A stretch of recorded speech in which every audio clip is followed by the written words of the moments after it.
तो स्टार्ट करते हैं। कल जहाँ हमने बात खत्म की थी वो ये थी कि उन्होंने उनको बोला कि हमारे जीवन में जो हमारे अंदर इमोशंस होते हैं वही हमारे अंदर की जल परियां होती हैं, जो हमें अपना माइक म्यूट कर लीजिए। कविता बहन, माइक म्यूट करें। Thank you so much.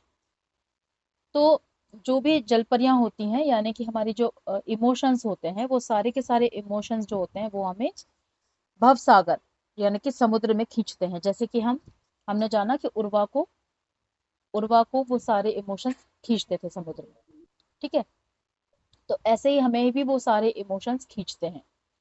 आगे की कहानी में क्या होता है कि बाबा आगे चलते जाते हैं और उनको कुछ स्मेल आती है। तीनों को स्मेल आती है, मतलब किसको? उर्वा को, उर्वा के दोस्त धनुष को, और उनके चाचा बसंत को, और माता के बाबा को भी।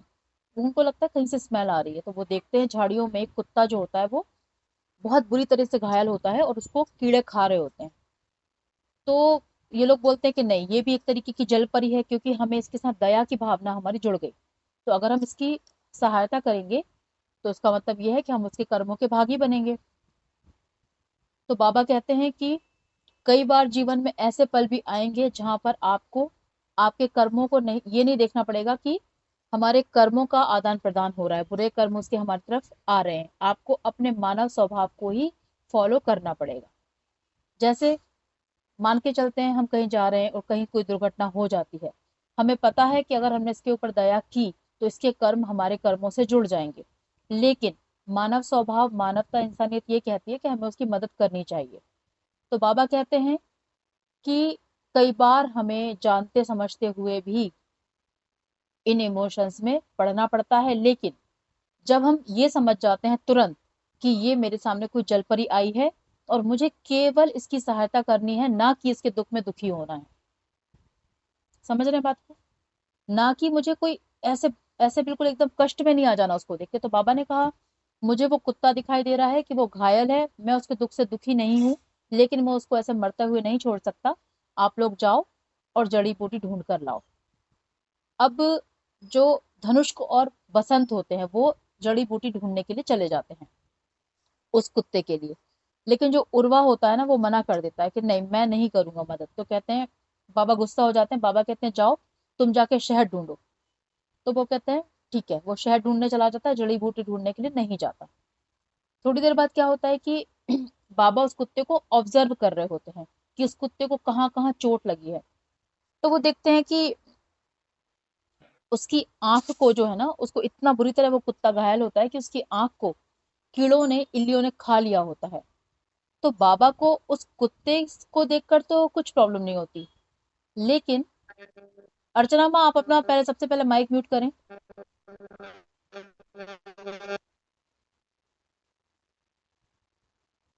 ठीक। तो उनको कुत्ते को देखकर उतनी घिन नहीं आती जितनी कि उन कीड़ों को देखकर घिन आ जाती है, जो कि उसकी आंख को खा रहे होते हैं। अब बाबा इमोशंस, आई एम सॉरी, बाबा जो है ना, वो ये नहीं समझ पाते कि मैंने एक जलपरी से तो छुटकारा पा लिया, लेकिन मैं दूसरी जलपरी के चक्कर में फंस गया। वो दूसरी जलपरी कौन सी थी? दया से छुटकारा पाया, लेकिन घृणा के चक्कर में फंस गए। उनको किलो को देख के घिन आई। इतने ज्ञानी होते हुए भी बाबा ने भावनाओं में बह गए, जिसको हम क्या कहते हैं, भावनाओं में बहना। और आपने सुना होगा, भावनाओं में बहने का नतीजा हमेशा ही निगेटिव होता है। सुन, कहते हैं ना कि दिमाग का इस्तेमाल करो, भावनाओं में बहोगे तो नेगेटिव ही परिणाम आएंगे। तो हमें अपनी भावनाओं पे तुरंत निगरानी रखनी चाहिए। अब क्या होता है, जैसे ही बाबा उन जल परियों के चक्कर में फंसे, वैसे ही दुष्परिणाम आने शुरू हो गए। कर्म, कुत्ते का कर्म, कीड़ों का कर्म उनके कर्म से कनेक्ट हो गया।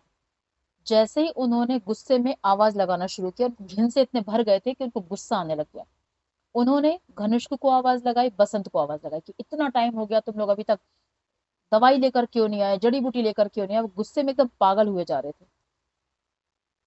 अब वो सोचते हैं पता नहीं क्यों नहीं आए, तो वो उन लोगों की तरफ जाते हैं जहां पर जड़ी बूटी मिल रही होती है। वहां जाकर देखते हैं तो देखते हैं कि दोनों को सांप ने काटा हुआ है। धनुष को भी सांप ने काट लिया और बसंत को भी सांप ने काट लिया। अब वो बाबा के बहुत क्लोज होते हैं, बाबा ये देखकर तो और भी पागल हो जाते हैं कि ये क्या हो रहा है, इनको सांप ने काट लिया। अब मैं अंदर जनजाति को जाकर क्या जवाब दूंगा कि मैं कुछ भी नहीं कर पाया, मैं इनको बचा नहीं पाया। अब वो डर जाते हैं कि ऐसा तो नहीं कि उर्वा को भी सांप ने काट लिया, तो वो उर्वा को ढूंढते हैं, चिल्ला चिल्ला के ढूंढते हैं पूरे, ऐसे ढूंढते हैं जैसे कि उर्वा आएगा और इन दोनों को बचा लेगा। इस बुक में ऐसा लिखा है कि कई बार हमारे साथ ऐसा होता है कि हमें पता होता है कि अगर हम इस परिस्थिति को नहीं संभाल पाए तो कोई और भी नहीं संभाल पाएगा, लेकिन फिर भी हम उन लोगों से अपनी बातें शेयर करते हैं, उन लोगों की मदद मांगते हैं जो कि इस चीज को सही कर ही नहीं सकते, लेकिन हमें लगता है कि शायद वो व्यक्ति हमारी बहुत बड़ी मदद कर देगा, लेकिन ऐसा नहीं होता। तो बाबा भी उर्वा को बहुत ऐसे पुकारते हैं जैसे उर्वा आकर सब कुछ ठीक कर देगा, उनको जीवित कर देगा। बाबा पागलों की तरह जंगल में यहाँ वहां भागते हैं और देखते हैं कि उर्वा एक पेड़ से टिक कर बैठा हुआ है, और बाबा गालियां देना शुरू कर देते हैं, नालायक, गधे, ये वो, कि तुझे पता नहीं है मैं तुझे कब से आवाज दे रहा हूँ, हमारे बसंत को और हमारे धनुष को सांप ने काट लिया, वो मर गए हैं। बाबा चिल्लाना शुरू कर देते हैं। साथ ही वो देखते हैं कि एक बंदर पेड़ पर बैठा हुआ है, उसके हाथ में वो जड़ी बूटी है जिससे कि सांप का काटा हुआ ठीक हो सकता है, और उसके एक हाथ में केला है। तो बाबा का ये देखकर और पारा चढ़ जाता है, बाबा को गुस्सा आता है कि हम इतने वर्षों से केवल केवल हनुमान जी की पूजा कर रहे हैं, आपके पास सर्पदंश की जड़ी बूटी होते हुए भी आपने उन दोनों को मर जाने दिया। तो बाबा एक और जलपरी के चक्कर में फंस जाते हैं। वो जलपरी कौन सी हुई? क्रोध। क्रोध में फंस जाते हैं ना। क्रोध, घृणा, दया, तीन तीन जलपरियों के चक्कर में, वैसे तो एक जलपरी भी आपके विनाश के लिए काफी होती है, पर वो तीन तीन के चक्कर में फंस जाते हैं। अब बाबा की हिम्मत छूट जाती है, वो उर्वा को देखते रहते हैं पर उनकी हिम्मत नहीं होती कि वो वहां तक जाकर उर्वा को कुछ कह सके, और उर्वा इतना शांत बैठा होता है और कुछ मुंह से बुदबुदा रहा होता है, लेकिन वो भाषा किसी को समझ में नहीं आती कि वो क्या कह रहा है, लेकिन बाबा कुछ कुछ समझ जाते हैं। उर्वा जो है वो हनुमान जी से बात कर रहा होता है, हनुमान जी उसको दर्शन देते हैं। वो उनसे पूछता है कि ऐसा क्यों हुआ। हनुमान जी वही चीज बोलते हैं, और वो बोलते हैं कि आप मेरे सामने खड़े हैं तो बाबा को आप दिखाई क्यों नहीं दे रहे। तो हनुमान जी कहते हैं क्योंकि वो अभी जल परियों के चक्कर में है, जल परियां उनके आजू बाजू हैं, इसलिए वो किसी और चीज को नहीं देख पाएंगे। जब इंसान जल परियों से मुक्त होता है तभी वो भगवान को देख पाता है, भगवान, एंजल्स, पॉजिटिव शक्तियां उसके आसपास हमेशा रहती है। लेकिन आप एक भी जल परी के साथ हैं तो उसकी खूबसूरती, उसकी सुंदरता, उसका आकर्षण इतना ज्यादा होता है कि आप किसी और चीज को नहीं देख सकते। इसीलिए उनको जलपरी का नाम भी दिया गया है इमोशंस को, क्योंकि वो आपको बहुत वश में करके रखते हैं आपके इमोशंस। आपको पता भी होगा ना कि मुझे क्रोध नहीं करना, तो भी आपके बस की बात नहीं होती कि आप उस समय क्रोध ना करें जिस समय आपको क्रोध आ रहा होता है। पता होते हुए भी नहीं कर पाते, तो जलपरियां इतनी आपको इतना वश में करके रखती है। तो आप हनुमान जी कहते हैं क्योंकि वो अभी जलपरियों के चक्रव्यूह में है, इसलिए वो मुझे नहीं देख पाएंगे, और मैं तो हमेशा ही उपस्थित हूँ ना, क्योंकि मैं तो अजर अमर हूँ। लेकिन आज तक कितने लोगों ने मुझे देखा है? लगभग किसी ने नहीं। क्यों? इमोशंस के कारण हम नहीं देख पाते, हमारे ऊपर कोहरा, हमारी आंखों के ऊपर कोहरा छाया होता है हमारी भावनाओं का, इसलिए नहीं देख पाते हम। फिर उर्वा कहता है तो बाबा को आप इतना तकलीफ क्यों दे रहे हैं? तो उन्होंने यही कहा कि बाबा इतने जानकार होते हुए भी उन्होंने पूरा जीवन भर मातंगों को जलपरियों से बचाया, लेकिन वो आज, क्योंकि वो थक गए हैं इतनी बड़ी जिम्मेदारी लेते लेते, थक चुके हैं, थोड़े से बूढ़े भी हो चुके हैं, तो एकदम से वो समझ नहीं पाए कि वो कैसे फंसते जा रहे हैं, और वो तीन तीन जलपरियों के चक्कर में फंस गए, इसलिए उनको ये दुख झेलना पड़ रहा है। थोड़ी देर बाद बाबा भी थक कर, हार कर, थोड़ा सा अर्ध, बोलते ना, आधी बेहोशी में चले जाते हैं, और उर्वा तो पूरे होशोहवास में रहता है। लेकिन थोड़ी देर बाद, क्योंकि हनुमान जी को केवल और केवल उन सबको जल परियों से परिचित कराना था, इसलिए उन्होंने ये लीला की होती है। थोड़ी देर बाद जो धनुष होता है और जो बसंत होते हैं वो दोनों के दोनों जीवित हो जाते हैं, जैसे कुछ हुआ ही नहीं। और बाबा जब उनको चिल्ला चिल्ला के बुला रहे होते हैं तो स्टोरी फिर वहां से शुरू होती है। कहाँ से? कि बाबा चिल्ला चिल्ला के बुला रहे हैं कि तुम लोगों ने वो जो घड़ा है शहद का वो भरा या नहीं। पहले क्या बुला रहे थे? यहाँ पे टाइम, समझ रहे हो ना आप, जो टाइम मशीन का गेम समझ रहे हो, वो टाइम मशीन पीछे घूम गई। अब अगर जिन लोगों ने मूवी देख ली होगी वो समझ गए होंगे ना कि वो जो डॉक्टर डॉक्टर स्ट्रेंज रहते हैं वो क्या करते हैं कि वो घुमाते हैं और टाइम जोन थोड़ा सा पीछे चला जाता है, फिर घटना वहां से शुरू होती है। तो ऐसे ही बाबा के जीवन में घटना कहाँ से शुरू होती है, जब वो चिल्ला रहे होते हैं जड़ी बूटी के लिए। तो वो जड़ी बूटियों के लिए न चिल्लाते हुए ये चिल्ला रहे होते हैं कि शहद का आपने घड़ा भरा या घड़ा नहीं भरा। ठीक है, ये बात हो गई। अब वो दोनों आ जाते हैं। फिर वो, अब दो लोगों को पता है कि हनुमान जी आने वाले हैं। किस किस को? उर्वा को और बाबा को। अब इन दो लोगों को पता चल चुका है कि अब हनुमान जी आने वाले हैं। फिर वो लोग आते हैं और वो वापस अपने जनजाति में चले जाते हैं, और फिर वो दोनों मिलकर यानी कि बाबा और उर्वा मिलकर तैयारियां शुरू करते हैं। किसकी? हनुमान जी के आने की। हनुमान जी के आने की जो पूजा होती है वो मातंग उसको कहते हैं चरण पूजा। चरण पूजा।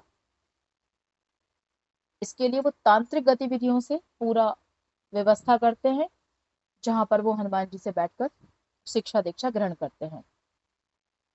अब इसके बाद क्या होता है कि जो जनजाति के लिए मुखिया चुना जाता है, उसके लिए जो लड़की चुनी जाती है वो भी बहुत विशेष गुणों से भरी हुई होनी चाहिए, ऐसा मातंग मानते हैं। उनके लिए जो लड़की चुनी जाती है उसका नाम रहता है उर्मी। उसकी कहानी भी बहुत अलग होती है। उर्मी जो रहती है वो मिर्गी की मरीज रहती है, उसको मिर्गी आती है। ये घटना जब उसको, उर्मी को जो मिर्गी आती है, ये घटना हनुदास, उनके साथ जो संत आए होते हैं वो, और एक ब्रह्मचारी बाबा, ये सब मिलके देख रहे होते हैं कि जंगल में एक लड़की है, उसको मिर्गी आई, वो जमीन पर लेट गई। थोड़ी देर बाद वो उठती है और किसी के सामने ऐसे नतमस्तक हो जाती है, और बहुत देर तक उनके सामने सर झुकाए बैठी होती है। हनुदास जी ये मान के चलते हैं कि उर्मी को हनुमान जी दर्शन दे रहे हैं और शिक्षा दे रहे हैं, ऐसा हनुदास जी मान के चलते हैं। लेकिन दिखाई हनुमान जी किसी को नहीं देते। ये स्टोरी उर्मी ठीक होने के बाद, उर्मी ये स्टोरी हनुदास जी को बताती है कि उस दिन मेरे साथ क्या हुआ था। उस स्टोरी को हम कल स्टार्ट करेंगे, क्योंकि ये स्टोरी थोड़ी सी क्रिटिकल है, मतलब आपको बहुत अच्छे से समझना पड़ेगा इस स्टोरी को। इस स्टोरी का नाम है,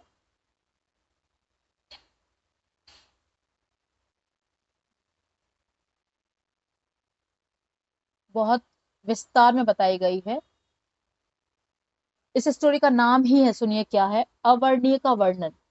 मतलब जो नहीं बताया जा सकता, जो समझाया नहीं जा सकता, उसको वर्णन किया हनुमान जी ने। बहुत खुले दिमाग से समझना इस स्टोरी को कि वो क्या कहना चाहते हैं। बुक पढ़ेंगे तो बहुत डिटेल में समझाया है, क्योंकि जब उसको मिर्गी आती है तब उनके साथ कौन कौन सी फ्रेंड्स उनकी रहती हैं, वो उनकी एज में डिफरेंस कितना रहता है। पर मैटर वो नहीं है, मैटर वो है कि उसको मिर्गी आने का क्या कारण होता है, और हमारे जीवन में भी जो बीमारियां होती हैं उस बीमारी का क्या क्या कारण होता है। फिर हनुमान जी ने आगे की स्टोरी में ये बताया है कि जब हमारे साथ कोई कर्म चल रहा होता है या जीवन का जो पल चल रहा होता है, वहां पे सैकड़ों पल होते हैं। उन सैकड़ों पलों में से हम चुन सकते हैं कि मुझे ये वाला पल चुनना है, ये वाला पल नहीं चुनना। वहां पे बहुत सारी सुरंगें होती हैं। अब यहाँ पर एक प्रश्न है जो कि कल की घटना से ही रिलेटेड है, लेकिन हम इस बात को पहले समझ लेंगे ताकि आपको कल की स्टोरी अच्छे से समझ में आएगी। एक बिजली का तार है, उस बिजली के तार में तीन चीजें हैं। वो क्या क्या है? एक वायर है, उसमें तीन चीजें हैं। क्या क्या है? क्या क्या है?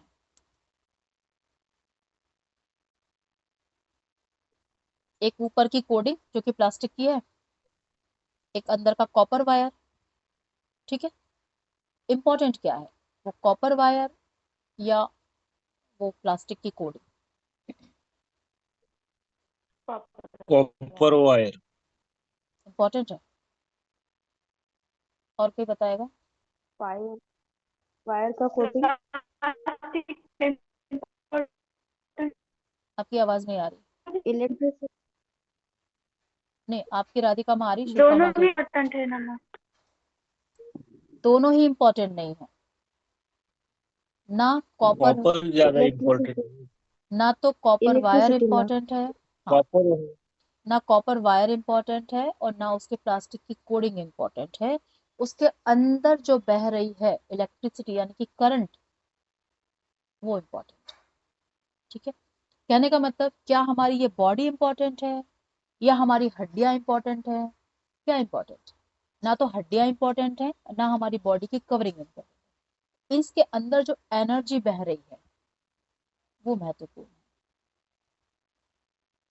आज आपको एक और एक लेकिन इस चीज को मैं, क्योंकि मैं इसको रिकॉर्ड कर रही हूँ, मैं ऑन रिकॉर्डिंग नहीं बताऊंगी आपको, मैं आपको इस चीज को और बहुत अच्छे से बताऊंगी, जिससे आपको बहुत अच्छे से 5 एलिमेंट समझ में आएंगे वो किसी दिन, या फिर मैं सुबह की क्लास में इसको शेयर करूंगी आप लोग के साथ, क्योंकि वो उन्हीं लोगों के लिए जानना बहुत इंपॉर्टेंट है जो रेकी से जुड़े हुए हैं, जिनको सिंबल्स पता है, जिनको 5 तत्व पता है, उन्हीं के लिए इंपॉर्टेंट है।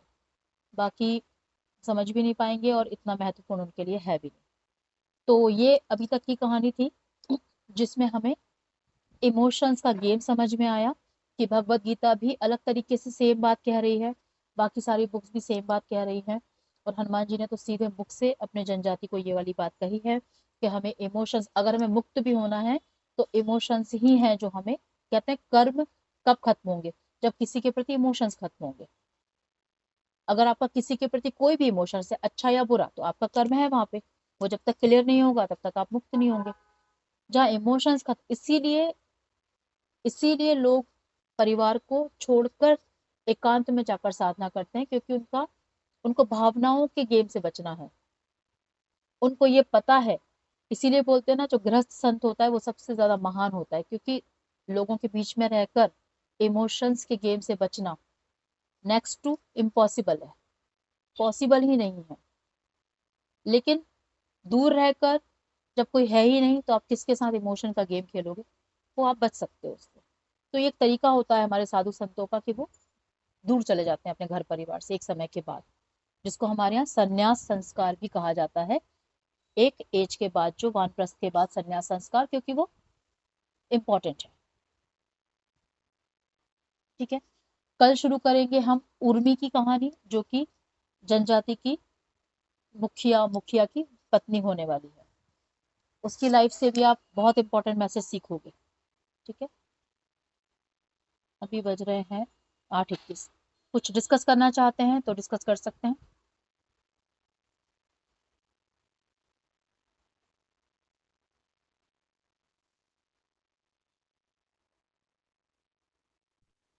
कल जो आपने बताया था जलपरी से बचना है, लेकिन जलपरी से बचना तो नामुमकिन है। लेकिन आज की जो कहानी आपने बताई कि हमें इमोशन से बचना है, अगर हम इमोशंस में अगर नहीं अटकते, किसी के भावनाओं के प्रति उसके अंदर नहीं, जैसा ये गुरु जो थे हनुदास जी, ये भावना में बह गए थे, तो अगर वैसा नहीं बहे तो हम जलपरी से बच सकते हैं। तो ये आज का टॉपिक समझ में आ गया कि हमें न्यूट्रल भाव से देखना है, साक्षी भाव से देखना है कि भाई हाँ, इसको तकलीफ है, हो रही है, हम इसके लिए मदद करेंगे, लेकिन इसके भावनाओं से हम आंदोलित नहीं होंगे, फ्रीक्वेंसी, इसकी फ्रीक्वेंसी में नहीं आएंगे। तो ये क्या हमारे हाथ में है? प्रयास तो कर सकते हैं ना। हमारे हाथ में प्रयास, नहीं, एकदम से तो नहीं, हमारे धीरे हाथ धीरे में। धीरे धीरे। इम्पॉसिबल लग अगर ये चीज देखो, आज ये बात समझ में आ गई कि भाई ऐसा ऐसा हो सकता है, एक दिन में तो नहीं, लेकिन ये धीरे धीरे धीरे धीरे प्रैक्टिस करने से हो जाएगा। इसके लिए बोला जाता है कि हर पल सजग रहो, हर पल देखो कि क्या हो रहा है, हम कहाँ कहाँ जा रहे। ये जागना ही तो जागरण है।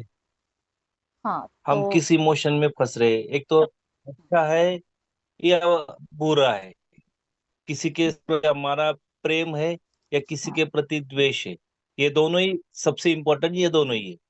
तो इनसे बचने के लिए हमें प्रयास करना चाहिए, बोलना चाहिए कि भाई ये अनित्य है। जी राधिका माँ, आप कुछ कह रही थी इस टॉपिक पे? ये मैं हमें अभी आप भी पढ़ा रहे हैं, हमने गीता भी पढ़ी है, सब कुछ देखा है हमने, लेकिन ये प्रैक्टिस में लाना बहुत इम्पॉसिबल लगता है, क्योंकि हम भावनाओं में मतलब मतलब ये ऐसे अभी आपने बोला कि संन्यास वो लेके भी हम कभी हमारे कर्म नहीं छोड़ सकते, किसी ना किसी कर्म में तो हम इन्वॉल्व हो ही रहे हैं ना। तो जब भी हमारे मन में ये कर्म इतने सारे क्वेश्चंस आएंगे ना, क्योंकि अभी इतने सारे ये उथल हम पुथल आएंगी, उसका आंसर, उसकी प्रस्तावना में पहले ही हनुदास जी ने दे दिया है। हनुदास जी ने पहले ही चैप्टर में पूरी बुक का सार दे दिया है। जितना जितना आप ये बुक पढ़ेंगे, कहने का मतलब ये है कि आप जीवन का सार पूरा समझ जाएंगे। लेकिन फिर भी जो सबसे इम्पोर्टेंट बात है, वो आपको प्रयास उधर नहीं करना। मतलब कि आपको अभी जो आप लोग जो बात कर रहे हो ना कि हम थोड़ा ध्यान रखेंगे, हम जो प्रयास करेंगे, वो बात क्या है कि हम एक पेड़ को पनपने के लिए पत्ते पत्ते पर पानी देंगे, जिससे वो पेड़ बड़ा हो जाएगा। जबकि उन्होंने क्या तरीका बताया, उन्होंने पहले ही बोल दिया आपको जागरूक कर कि आपका काम ये सब नहीं है कि मैं इन सब चीजों में तो नहीं फंसूंगा या मैं नहीं करूंगा, मैं ध्यान रख, ये नहीं है। आपका काम है केवल किसी भी तरह से सोल को अवेकन करो, किसी भी तरह से उसको याद दिलाओ। अच्छा, ये कहानी हनुमान जी क्यों कह रहे हैं, आप ये सोचो। ये कहानी हनुमान जी क्यों कह रहे हैं, क्योंकि हनुमान जी भी भूल गए थे एक समय के बाद कि उनके पास ये शक्तियां हैं, जैसे हम भूल गए हैं। उन्हें किसी ने याद दिलाया। तो हमारी सोल को हमें पिन करते रहना है, पिन करते रहना है कि तुम्हें सब पता है, तुम्हें सब आता है, तुम सब जानती हो, प्लीज जागो, प्लीज जागो। कभी सांसों के माध्यम से, कई सारी प्रक्रियाएं हैं। सांस को कुछ समय रोकना, जिससे कि हमारा शरीर जो है वो सांसों के लिए एकदम विचलित हो जाता है।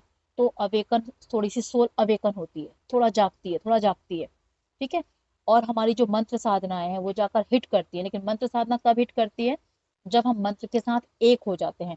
सोच कुछ रहे हैं, मंत्र कुछ जाप कर रहे हैं, फिर वो मंत्र काम नहीं करता है ना। तो बहुत सारी टेक्निक्स हैं जिससे कि सोल अवेकन होगी। ठीक है। हम इस बुक के थ्रू केवल इतना जान रहे हैं, केवल थ्योरेटिकल नॉलेज ले रहे हैं। प्रैक्टिकल नॉलेज तो हमारे बस की बात नहीं है, फ्रैंकली स्पीकिंग, नहीं है। जब तक कि हमारी सोल अपनी जगह से नहीं जागेगी, जब तक कि हमको सोल का एहसास नहीं होगा, तब तक ये सारे प्रश्न, सारे एफर्ट बेकार है। हमें आज याद है, हम 2-3 दिन में सब भूल जाएंगे कि इस बुक ने क्या कहा था। ठीक, समझ में आई बात, क्लियर हुई। तो हमारा प्रयास ये नहीं होना चाहिए कि हम अपने आप को कंट्रोल करें, ऐसे तो हम पागल हो जाएंगे। हमने गुस्सा कर दिया, हमें गुस्सा नहीं करना चाहिए था, हमें ये नहीं करना चाहिए था, अरे हमने जलपरी के चंगुल में फंस गए, इस तरीके से तो हम और हमारा मेंटल लेवल ही डिस्टर्ब हो जाएगा। बस हमें जानना है इस बुक के थ्रू। माँ हाँ जी। माँ तो सुबह जब मैं इसके बारे में विचार कर रहा था तो जिन जिन टॉपिक्स में कैसे कैसे जलपरिया मुझे फंसा रहे, तो आपने जो बताया था कि सोल को अवेकन करने से हम इन भगवान को देख पाएंगे, हम्म, भगवान के वाणी को समझ पाएंगे। तो एफर्मेशंस होने के बाद मैं ये भी एफर्मेशन दे दिया कि मेरा सोल अब अवेकन होने के लिए पूरी तरह से तैयार है। तो इस कॉन्शियसनेस को मैं हर 10 मिनट अपने आप को याद दिला रहा हूँ। अ, आज तो बहुत हल्का सा लगा मुझे, और बहुत शांत भी। मतलब ये बातों से नहीं बता पाऊंगा, लेकिन मुझे क्लैरिटी थोड़ा थोड़ा आ रहा है। मैं ये समझ रहा हूँ कि ये पहले कदम है मुझे आगे बढ़कर थोड़ा इस मार्ग को और क्लियरली देखने के लिए। एक्सपीरियंस वाकई बहुत अच्छा लगा माँ। तो अफर्मेशंस हमेशा हर एक मोड में जब भी थोड़ा बहुत डाउन हो रहा हूँ तो इमीडिएटली मेरे ब्रेन ऑटोमेटिकली अफर्मेशंस देना शुरू कर रहा है, हमें अपने आप को याद दिलाना अवेयर कर पड़ेगा। रहा है। और ये कोई ओवरनाइट प्रोसेस नहीं है कि आप समझ जाओगे। हो सकता है कुछ साल, कुछ जन्म, कुछ लगे समय। लेकिन अच्छी बात यह है कि कम से कम जानने को तो पता तो पड़ा ना। पता नहीं पड़ता तो करते कैसे। कम से कम ये बात तो है कि पता पड़ा, और हम अब इसके ऊपर काम कर सकते हैं। और रेकी भी, करुणा रेकी के जो सिंबल हैं वो भी आपकी आत्मा को जागृत करने के लिए, बिल्कुल क्योंकि वो बिल्कुल बिल्कुल। डेल्टा लेवल के जो सिंबल्स होते हैं वो आपकी आत्मा को अवेकन करते हैं। तो आप जितना जितना उन सिंबल्स को हाँ डालेंगे, मुझे तो उनकी, आपकी आत्मा जो है वो अवेकन होने लगी। इसके अलावा मेडिटेशन है। आप अभी जो श्री विद्या कर रहे हैं, श्री विद्या भी अवेकन करती है। ठीक है। और कई सारी प्रोसेस। तो हमारा मेहनत उस पे नहीं, पत्तों पर नहीं, जड़ पर होनी चाहिए। इन बातों को याद रखते हुए भी, मतलब साधना भी कब फलीभूत होगी, जब आप इमोशंस के घेरों में कम से कम उलझोगे। ठीक है, हुआ, हटाओ, लेट इट गो करते जाओ।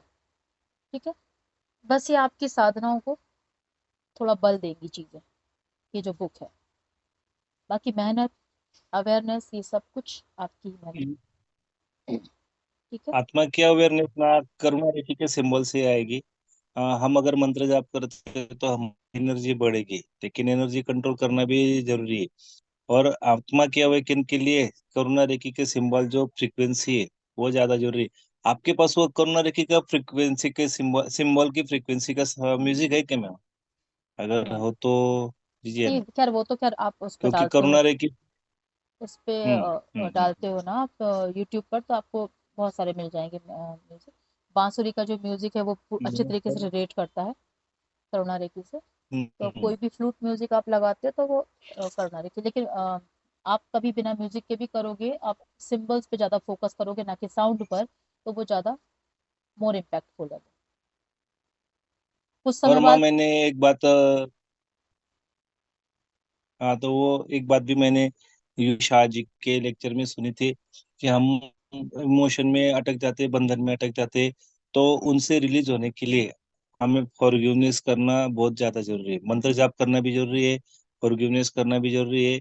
और जो कार्य कर रहे साक्षी, भाई हाँ ये काम कर दिया मैंने, हाँ चलो ठीक है हो गया, अच्छा हुआ तो भी ठीक है, बुरा हुआ तो भी ठीक है। अगर ऐसा धीरे धीरे करते जाएंगे तो हम साक्षी भाव से काम करते जाएंगे। जैसा आप गीता में भी लिखा है, हर कर्म मुझे अर्पण करते जा तो तू कर्म के बंधन में नहीं अटकेगा। तो इस तरीके से कुछ रास्ते हमारे सनातन धर्म में बताए, अगर उनका थोड़ा सहायता ले तो धीरे धीरे जल परी से हम बच, ऐसा मुझे लगता है। साधनाएं आपको इसमें हेल्प करती हैं। अब वो साधनाएं कोई भी बिल्कुल। हो सकती हैं, या तो वैदिक साधनाएं हो सकती हैं, है ना, जो बुद्धिस्ट साधनाएं वो हो सकती हैं, कोई भी हो सकती हैं, आपको जो अच्छा लगता है। हम बहुत सारी चीजें करते हैं, थोड़े दिनों बाद हमें खुद पता लगने लग आग जाता है कि हमें कौन सी के साधना हमारे लिए बनी है ना।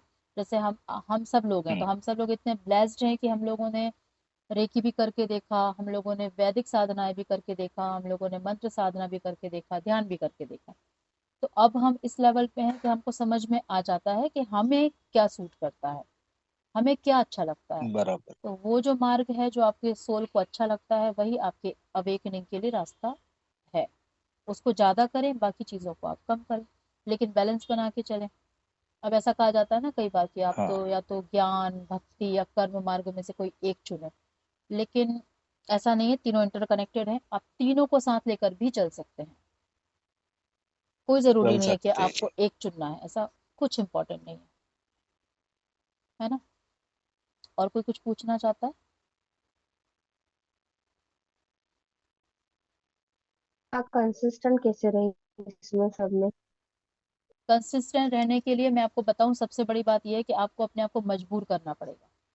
सेल्फ मोटिवेशन बिल्कुल किसी काम का नहीं है, वो आपको ज्यादा दिन चलने नहीं देता, आपको मजबूर करना पड़ता है। कैसे? जैसे मैं अपनी बात बताती हूँ, मुझे ये कहने में कोई भी हर्ज नहीं होता कि मैं जब साधनाएं नहीं चल रही होती है तो मेरी कोई टाइम पे नींद नहीं खुलती। ठीक है, कोई ऐसा नहीं है कि मुझे टाइम पर ही उठना, ऐसा कुछ भी नहीं होता। लेकिन अगर कोई साधना चल रही है और मैंने संकल्प ले लिया है, तो फिर मैं नहीं सो सकती। ठीक है, तो ये क्या हुआ, हमने अपने आप को मजबूर किया है उस चीज को करने के लिए। ये हमारा सेल्फ मोटिवेशन नहीं है, कोई मेरा भी सेल्फ होता है मैम। मोटिवेशन नहीं। हमने संकल्प लिया, अपने आप को मजबूर किया, तो मेरा भी हम है। तो कर पा रहे हैं। तो आपको ऐसी चीजें करना पड़ेगी। सोनू शर्मा को जानते हैं, मोटिवेशनल स्पीकर है। सोनू शर्मा जो है वो अच्छे जी मोटिवेशनल नहीं हाँ स्पीकर हैं। हाँ हाँ हाँ उनका हाँ। कहना था कि जब वो डिसिप्लिन में नहीं आ पा रहे थे और जब वो कुछ भी नहीं कमाते थे, जब वो कुछ भी नहीं कमाते थे, उनके लिए 100 रुपए भी बहुत बड़ी बात थी। तो उन्होंने अपने लिए एक रूल बनाया कि मैं सुबह 4 बजे उठूंगा, और अगर मैं सुबह 4 बजे नहीं उठा तो मैं 100 रुपए का नोट फाड़ दूंगा। एक दिन हुआ फाड़ना पड़ा, 2 दिन हुआ फाड़ना पड़ा, 3 दिन हुआ फाड़, जबकि वो 100 रुपए उनके लिए 1000 रुपए के बराबर थे, क्योंकि उनके घर का खर्चा बहुत था और उनके यहाँ ज्यादा कोई इनकम नहीं थी। तो उन्होंने अपना रूल रखा कि भले ही मेरे लिए बहुत मुश्किल है वो 100 रुपए अर्न करना, लेकिन मैं फाड़ दूंगा 100 रुपए का नोट। ठीक है, तो उन्होंने अपने आप को इस तरीके से मजबूर किया, और आज वो बताते हैं कि शायद ही कोई ऐसा दिन हुआ होगा इतने सालों में कि वो सुबह ब्रह्म मुहूर्त में नहीं उठे। हालांकि ये हम इतना बड़ा रिस्क नहीं ले सकते। हमें कितने के नोट फाड़ना पड़ेगा? 2000 का, है ना? वहाँ 2000 का नोट नहीं मिल रहा है यही तो आजकल। बात है। आप किशोर प्रभु आप हाथ हिला रहे हैं, पर दो यही तो हजार बात है। बात तो यही है ना दो कि हजार का नोट लाना माँ, 2000 का नोट ही नहीं ना अभी। नहीं, बता रही हूँ मजबूर करने दो के हजार लिए। का नोट। नहीं नहीं, ये नहीं बोल रही हूँ कि है या नहीं, ये बोल रही हूँ मजबूर करने के लिए खुद को, कि आत्मा वो हो जाए कि नहीं नहीं भाई नहीं फाड़ सकता। कितने का? 2000 का नोट फाड़ना पड़ेगा। 500 रुपए में तो हम फाड़ लेंगे, चलो ठीक है, 2-3 दिन फाड़ लिया, कोई दिक्कत है ना? तो बात ये है कि इतना फिर डेडिकेशन होना चाहिए कि हम अपने आप को इस तरीके से मजबूर कर सके चीजों के लिए। तो आपने जो क्वेश्चन पूछा, कंटिन्यू कैसे रहे, अपने आप को मजबूर करो, अपने आप को पनिश करो। आज मैंने ध्यान मिस किया, आज मैं रात को खाना नहीं खाऊंगी। आज मैंने बुक रीडिंग नहीं की। हर चीज इंपॉर्टेंट है। आप 1 पेज रोज बुक पढ़ो, 1 पेज रोज बुक पढ़ो, 5 से 10 मिनट आप ध्यान करो, और रेकी करो। रेकी तो मैं आप लोग को करवाई रही हूँ सुबह, तो चलो आपका वो एक टाइम बच गया, रेगुलर हो जाएगा। ठीक है, ठीक है, समझ आया? जी हाँ। तो अपने आप को कैसे मजबूर करना है, वो आप लोग अपना अपना उपाय निकालो।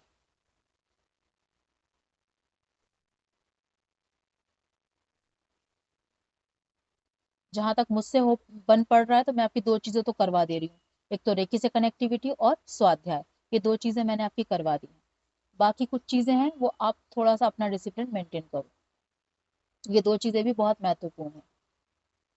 और आप इसका फर्क भी महसूस कर रहे होंगे, जब आप रेकी के साथ अपना दिन शुरू करते हैं तो दिन कैसा बीतता है, और अगर आप बिना डिवाइन एनर्जी के करते हैं तो दिन कैसा बीतता है।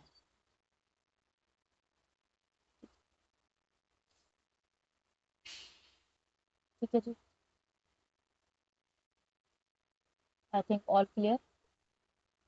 कल बात करेंगे उर्मी के माँ चरित्र आप के ऊपर। ले माँ आप ले रहे हो इसलिए मजबूर होके कैसे भी होके उठना पड़ रहा है। तो मेरे साथ तो ऐसे ही होता है, मजबूर होके ही मैं कर पाती, नहीं तो वो नहीं कर पाती। मैं खुद भी मजबूर होकर उठ रही हूँ, क्योंकि मुझे आप लोगों के लिए क्लास लेनी है।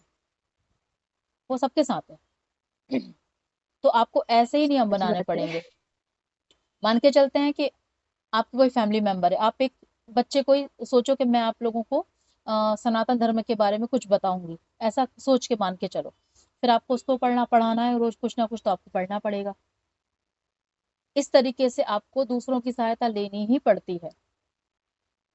आत्मा को अवेकन होने के लिए दूसरी आत्माओं का सपोर्ट लेना ही पड़ता है, और उसमें कोई बुरी बात नहीं है, आपको लेना ही चाहिए, ताकि दूसरी आत्माओं का भी कल्याण हो जाए और आपका भी कल्याण हो जाए। ठीक है। कुछ लोगों को बेवकूफी लगती होगी कि अरे आप इतना समय देते हो, ये है वो है, लेकिन एक्चुअल में वो बेवकूफी नहीं है। वो बेवकूफी नहीं है, सोल की ग्रोथ के लिए ऐसे ही करना पड़ता है। वी नेवर नो कि कोई किस लिए स्पिरिचुअलिटी में आया है, और वो क्यों कर रहा है, क्यों मजबूर है वो करने के लिए, हमको नहीं पता। हम कुछ प्राप्त कर वहां लेते हैं, फिर वो हमारा वहां एक पर नेचर बन जाता है। ऐसे ऐसे संकल्पों से मन नहीं मानता कि हमने आज सोचा कि अब कल से मैं जरूर एक्सरसाइज करूंगी।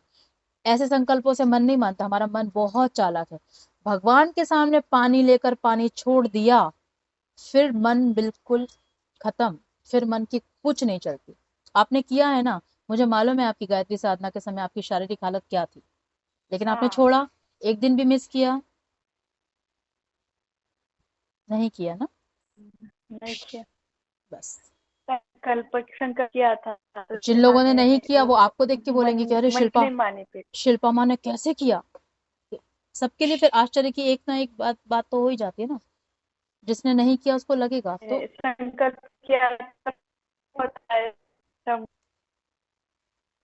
आपकी वॉइस ब्रेक हो रही है। संकल्प से होता है। तो आप समझ गए, कोई भी व्यक्ति कर कर सकता सकते हैं, है। ऐसा नहीं है। कोई भी कर सकता है, कोई भी व्यक्ति कर सकता है, कितने बड़े से बड़ा संकल्प कर सकता है। आपको अपने आप को मजबूर करना पड़ेगा। मैं कैसे मजबूर हो सकती हूँ, करो। संकल्प से मजबूर होते हो, संकल्प ले लो। किसी सोल के साथ अपने आप को बांध के मजबूर होते हो, वो कर लो। Discover your own truth.